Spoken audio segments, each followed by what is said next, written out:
कक्षा में आप सभी का स्वागत है। और आइए आज हम लोग विशेषण और अव्यय के बारे में जानेंगे।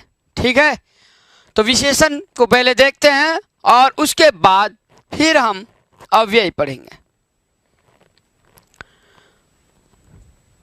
देखिए, सबसे पहले लिखा है विशेषण, और संस्कृत में कहें तो विशेषणम। क्या? विशेषणम। आपको हम हिंदी से बता रहे हैं। देखिए, लिखा है संज्ञा की विशेषता बताने वाले शब्द को विशेषण कहे जाते। हम आपको पहले भी कहे थे कि संज्ञा की विशेषता बतलाने वाले शब्द वही विशेषण होता है जो संज्ञा की विशेषता को बताए। ये जिनकी विशेषता बताते हैं उन्हें विशेष कहते हैं। ध्यान से देखिए कि संज्ञा की विशेषता बताने वाले शब्द विशेषण कहे जाते हैं, और ये विशेषण ये जिनकी विशेषता बताते हैं उन्हें विशेष कहते। विशेषण शब्दों के रूप विशेष के समान होता है। देखिए, विशेषण शब्द का जो रूप होगा वह विशेष के समान, विशेष जैसा होगा विशेषण भी वैसे होगा। जैसा विशेष का रूप होगा वैसा ही विशेषण का भी रूप होगा। ठीक है, आइए एक परिभाषा देखते हैं, एक श्लोक पढ़ते हैं हम लोग। ठीक है, क्या लिखा है? ध्यान से देखिए कि यद लिंगम यद वचनम या च विभक्ति विशेषेषु, यद लिंगम यद वचनम या च विभक्ति विशेषेषु, तल्लिंगम तद्वचनम सा च विभक्ति विशेषणेषु, तल्लिंगम तद्वचनम सा च विभक्ति विशेषणेषु। बोल रहा है कि यल्लिंगम यद्वचनम या च विभक्ति विशेषेषु, तल्लिंगम तद्वचनम सा च विभक्ति विशेषणेषु। अर्थात विशेष जिस लिंग में होगा, जिस वचन में, जिस विभक्ति में, है ना। यद लिंगम, यहां भी संधि हुआ है, यद लिंगम तो हो जाएगा यल लिंगम। क्या हो जाएगा? यल लिंगम। पहले यत था, पहले क्या था? यत था, यत। और इस यत को त को द हो जाता है। झलान जसोंत एक सूत्र से व्यंजन संधि में पढ़ेंगे तो यद हो गया, और यद के बाद लिंगम है, एक तोरली सूत्र है। ठीक है, तो त वर्ग के बाद यदि ल हो तो उसको भी ल हो जाता है, इसीलिए यहाँ यल हो गया। यल लिंगम मतलब यद का अर्थ होता है जो।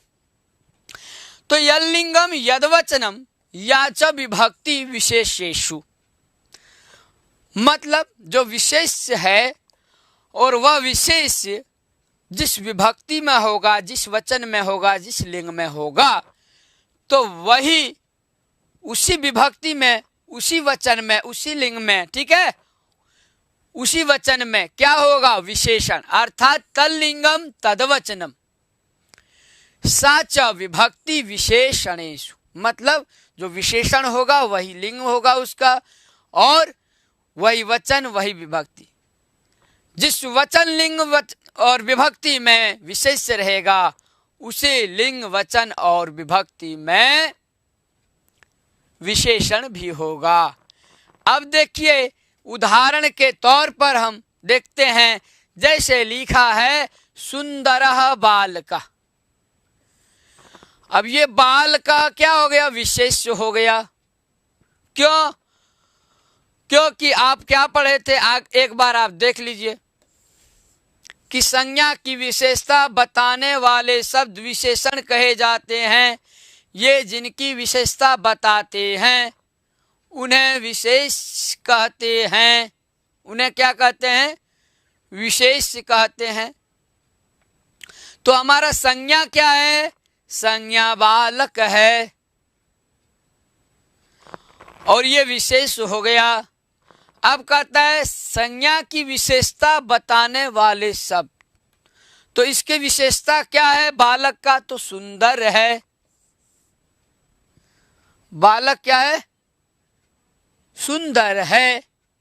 तो बालकः प्रथमा विभक्ति एक वचन में है बालकः, तो उसी तरह सुंदरः, तो सुंदरः बालकः।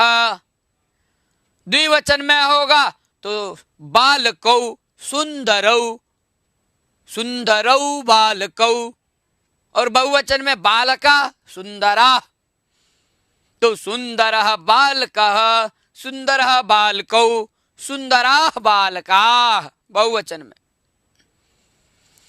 सुंदरः शिक्षकः, सुंदरः शिक्षकौ, सुंदराः शिक्षकाः।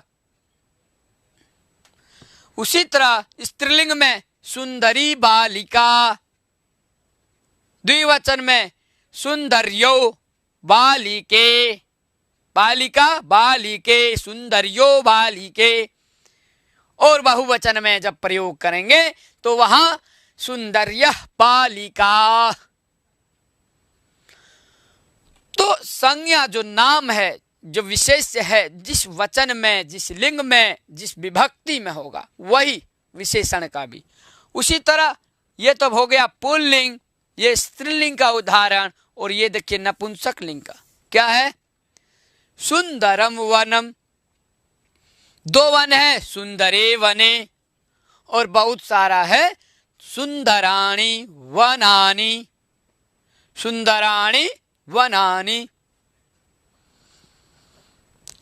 अब ये देखिए द्वितीया में सुंदरम बालकम, सुंदरम शिक्षकम, सुंदरम रामम, श्यामम गायकम। क्यों? क्योंकि द्वितीया विभक्ति एक वचन का रूप है बालकम। तो जैसे बालकम वैसे सुंदरम। बालिकाम, प्रथमा में बालिका, द्वितीया में बालिकाम। सुंदरी बालिका, सुंदरीम बालिकाम, सुंदरीम बालिकाम। देखिए यहां देखिए कि बालिकाम द्वितीया विभक्ति एक वचन का रूप है। तो जैसे जो लिंग, जो वचन, जो विभक्ति मैं पहले बताया, तो देखिए यहां वचन क्या है? एक वचन, और विभक्ति द्वितीया विभक्ति बालिकाम। क्या बोलते हैं? बालिकाम बोलते हैं। तो उसी तरह सुंदरीम, नदी नदीम, सरस्वती सरस्वतीम, तो वही हो गया सुंदरीम बालिकाम। अब आगे देखिए सुंदरम पुष्पम, अर्थात द्वितीय विभक्ति एक वचन में भी, पुष्पम प्रथमा में भी। तो पुष्पम, सुंदरम पुष्पम, सुंदरम वस्त्रम। विशेष और विशेषण, विशेष जिस लिंग, जिस वचन, जिस विभक्ति में रहेगा, विशेषण भी उसी लिंग, उसी वचन और उसी विभक्ति में। ठीक है। अब आइए हम बहुवचन का अभ्यास करते हैं। देखिए लिखा है सुंदराः बालकाः, बालकः बालको बालका, सुंदरः बालकः, सुंदरौ बालकौ, सुंदराः बालकाः। तो यहां हो गया बालका है तो सुंदरा, और स्त्रीलिंग में सुंदर्यो बालिके। द्विवचन में देखिए आप, बहुवचन में सुंदराः बालका, द्विवचन में सुंदरो बालको, किंतु वह स्त्रीलिंग में बालिका बालिके तो सुंदर्यो बालिके। सुंदर्याः बालिका, बालिका बालिके बालिका, सुंदर्याः बालिका बहुवचन में हो जाएगा। अब देखिए शोभनः ग्रंथः, दूसरा उदाहरण। ग्रंथः अच्छा ग्रंथ है, सुंदर, तो ग्रंथः। अब ग्रंथ प्रथमा विभक्ति एक वचन में, तो वहां विशेष एक वचन में, विशेषण भी एक वचन में। शोभनः ग्रंथः, शोभनः ग्रंथः। शोभना पत्रिका, स्त्रीवाची शब्द पत्रिका, प्रथमा विभक्ति एक वचन का रूप है पत्रिका। कीदृशी पत्रिका, कैसी है? तो शोभना पत्रिका। कैसी? सुंदर, सुंदरी पत्रिका, सुंदरी भी बोल सकते, सुंदरी पत्रिका, शोभना पत्रिका, ह्रस्वा पत्रिका अर्थात छोटा, दीर्घा पत्रिका, शोभनम पुस्तकम, सुंदरम पुस्तकम, ऐसे भी आप बोल सकते। अब द्विवचन में ग्रंथा ग्रंथो, शोभना शोभनो, शोभनौ ग्रंथो, शोभनौ ग्रंथो, लेखको गायको, ठीक है। शोभने पत्रिके, शोभने फले, शोभनम शोभने, पत्रिका पत्रिके। अब यहां देखिए ये ध्यान से कि जो ये शोभने है, शोभना शोभने स्त्रीवाची शब्द है, पत्रिका पत्रिके।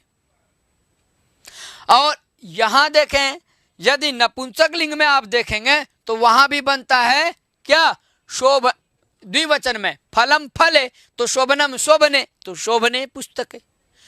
स्त्रीलिंग में भी शोभने पत्रिके, तो यहां देखिए लिखा है शोभने पत्रिके, शोभने पुस्तके।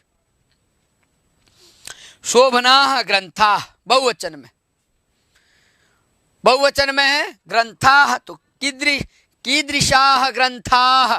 प्रश्न क्या होगा? किस तरह के ग्रंथ हैं? सुंदर सुंदर ग्रंथ, तो शोभना ग्रंथाः, सुंदराः ग्रंथाः। स्त्रीलिंग में शोभनाः पत्रिकाः, कीदृश्यः पत्रिकाः, तो शोभनाः पत्रिकाः। प्रश्न हो जाएगा कीदृश्यः, कीदृशी, कीदृश्यो, कीदृश्य। एक के लिए कीदृशी और दो के लिए कीदृश्यो, कीदृश्यो पत्रिके, तो वहां बोलेंगे आप शोभने पत्रिके। और बहुवचन में कीदृश्य पत्रिका, शोभना पत्रिका। अब देखिए शोभने पुस्तके, ये द्विवचन का रूप है। कीदृशे पुस्तके, कीदृशे फले, शोभने फले, शोभने पुस्तके। और वही बहुवचन में कीदृशानि पुस्तकानि, किस तरह के पुस्तक हैं? तो शोभनानि पुस्तकानि, सुंदराणि पुस्तकानि, सुंदराणि फलानि।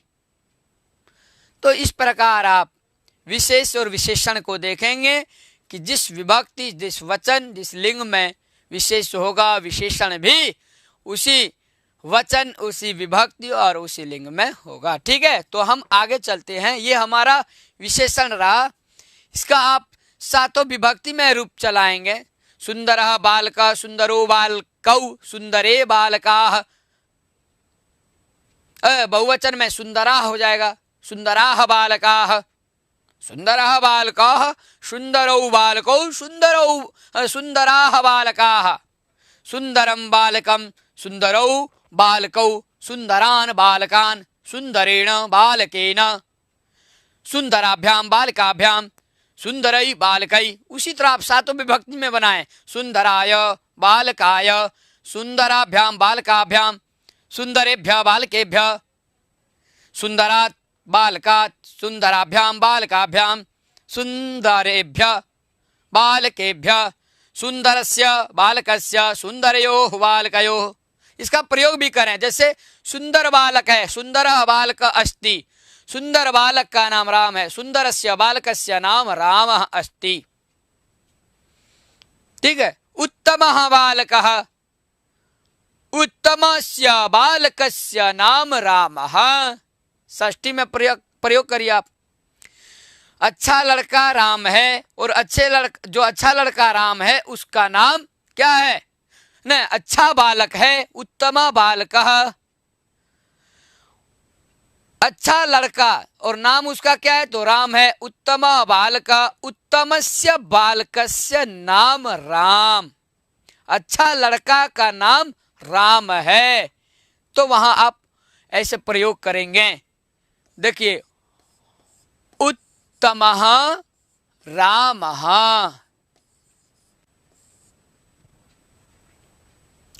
पहले आप बोलेंगे उत्तमः बालकः। ठीक, क्या बोलेंगे? उत्तमः बालकः। और जब आप उत्तमः बालकः कहेंगे और उसके बाद जो है प्रयोग करेंगे उत्तमस्य बालकस्य नाम, षष्ठी में देखिए उत्तमस्य बालकस्य, उत्तमस्य बालकस्य नाम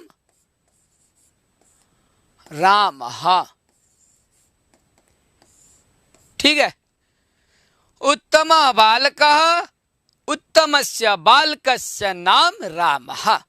अच्छा लड़का है उत्तम बालकः, उत्तमस्य बालकस्य नाम राम। तो उसी तरह आप यदि षष्ठी में प्रयोग करें, सातों विभक्तियों में इस तरह बनेगा वाक्य।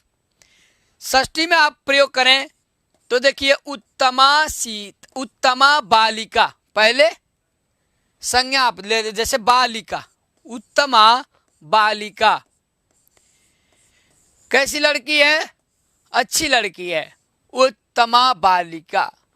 अब अच्छी लड़की का नाम क्या है? तो वहां प्रश्न आप करेंगे उत्तमायाः बालिकायाः नाम किम?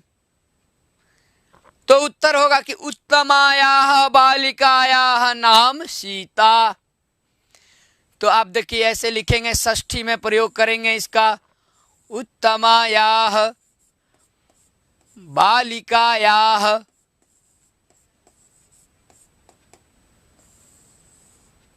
नाम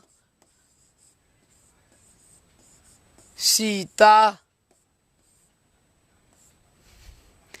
उत्तमायाः बालिकायाः नाम सीता। तो ऐसे प्रयोग करेंगे। तो आप एक बार इसको और पढ़ लीजिए, यद लिंगम यद वचनम या च विभक्ति विशेषेषु तल्लिंगम तद वचनम सा च विभक्ति विशेषणेषु। तो इसको गा करके याद कर लेंगे, ठीक है, और ये कभी आप भूलेंगे नहीं। यद लिंगम यद वचनम या च विभक्ति विशेषेषु तल्लिंगम तद वचनम सा च विभक्ति विशेषणेषु। चलते हैं अब हम लोग अव्यय की तरफ। ये कह रहा है, देखिए अव्यय में क्या लिखा है कि सदृशम त्रिषु लिंगेषु, सदृशम त्रिषु लिंगेषु सर्वासु च विभक्तिषु वचनेषु च सर्वेषु यन्न वेति तत् अव्यय। फिर एक बार आप लोग पढ़िए, सदृशम त्रिषु लिंगेषु सर्वासु च विभक्तिषु वचनेषु च सर्वेषु यत् न वेति व्ययेति। व्ययति का अर्थ होता है जो व्यय न हो, तद अव्ययम। इसका अर्थ समझिए, कहता सदृशम त्रिषु लिंगेषु अर्थात तीनों लिंगों में, त्रिषु लिंगेषु कहने का अर्थ है कि तीनों लिंगों में, सर्वासु च विभक्तिषु और सभी विभक्तियों में, तीनों लिंगों में, ठीक है, और सातों विभक्तियों में, सभी विभक्तियों कहने का अर्थ सातों विभक्ति, तो तीनों लिंगों में और सभी विभक्तियों में, ठीक, और बोला वचनेषु च सर्वेषु, और सभी वचनों में अर्थात तीनों वचनों में। उसके बाद बोला सर्वेषु अर्थात सभी वचनों में।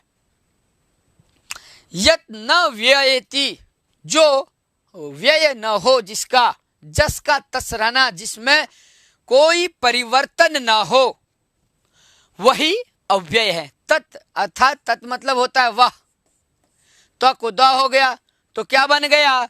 तद बन गया। क्या बन गया? तद बन गया।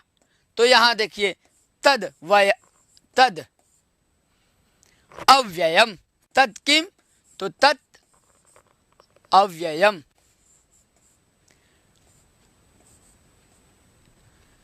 तद अव्ययम। तो कोई पूछे आपसे कि अव्यय किसे कहते हैं, तो आप कहेंगे जो तीनों लिंगों में, तीनों वचनों में, सभी विभक्तियों में एक समान रहे, जिसका कोई परिवर्तन नहीं हो, जैसा का तैसा रहना, वही तत् अव्ययम। वही क्या है?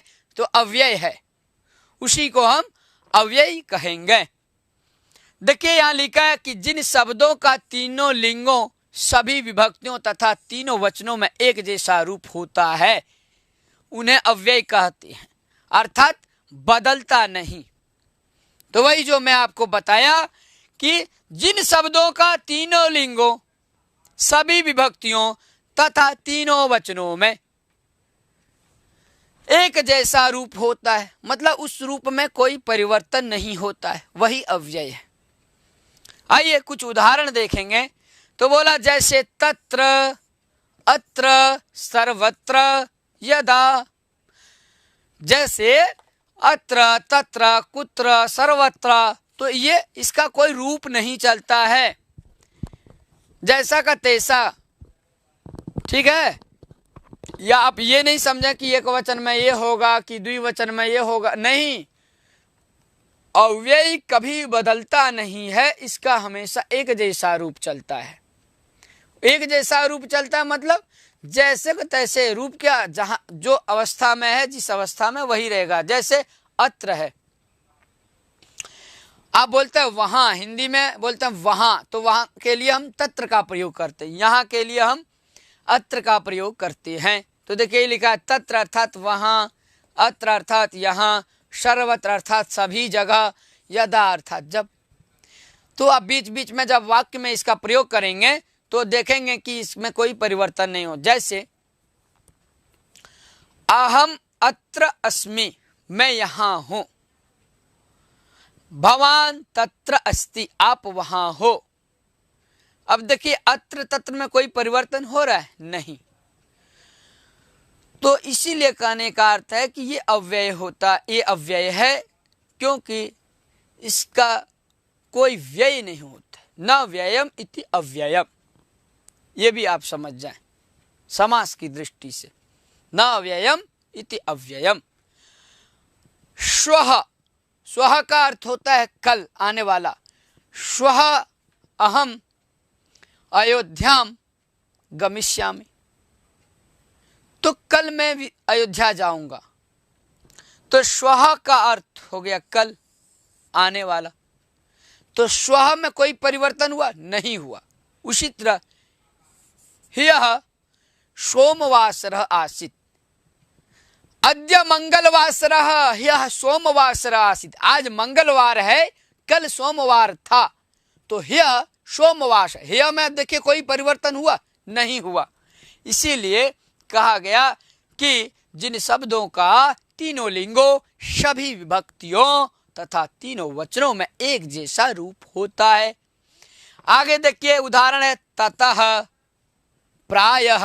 तथा मतलब तब या फिर वहां से, और प्राय का अर्थ हो गया बहुधा। अहम अयोध्याम गच्छामि व गमिष्यामि ततः वैद्यनाथ धामम प्रति गच्छामि।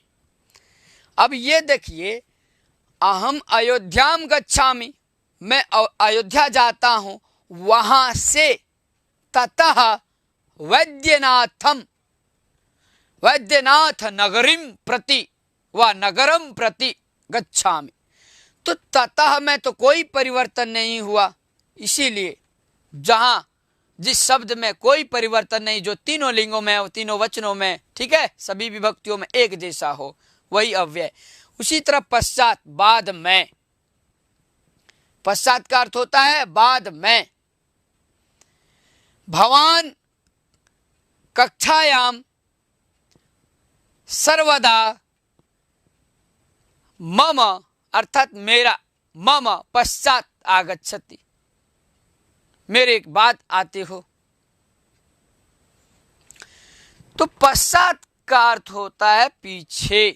क्या होता है? पीछे। अब देखिए पश्चात में तो कोई परिवर्तन नहीं हो रहा है। जैसे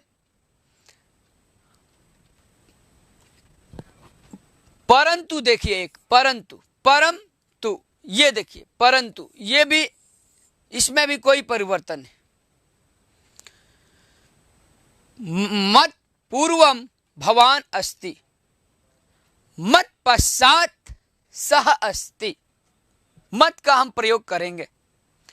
अब यहां परंतु में देखिए, अद्य वृष्टि भविष्यति, अद्य वृष्टि भवति, होता है, बारिश होती है, आज बारिश होती है, तो अद्य वृष्टि भवति परंतु अहम स्नानम न करोमि, अहम स्नानम न करो, आज वृष्टि होती है, हो रही है, अभी हो रही है, अधुना वृष्टि भवति परंतु स्नानम न करोमि। तो यहाँ परंतु में कोई परिवर्तन नहीं हुआ, ठीक है। तो इस प्रकार समझिए कि ये सब अव्ययवाची शब्द। अद्यपि, हालांकि, यद्यपि का अर्थ क्या होगा, हालांकि, यद्यपि गमनम अस्ति किंतु चिंतयामि, आधा, आधा का अर्थ हो गया नीचे, आधा मतलब नीचे, आधा का अर्थ नीचे, और ऊपर के लिए ऊपरी का प्रयोग करते हैं, ऊपरी मतलब ऊपर, और आधा, आधा मतलब नीचे।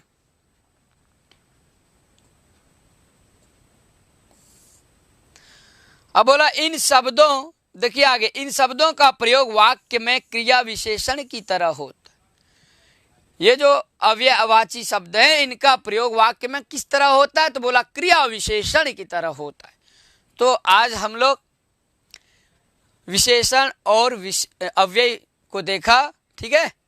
आज हम लोग विशेषण और अव्यय को पढ़ लिए। अब इसके बाद हम कारक में जाएंगे, फिर कारक पढ़ेंगे। तो आपको वीडियो अच्छा लगे तो लाइक, शेयर और सब्सक्राइब करना ना भूलना। प्रिय छात्रों, नमः संस्कृताय।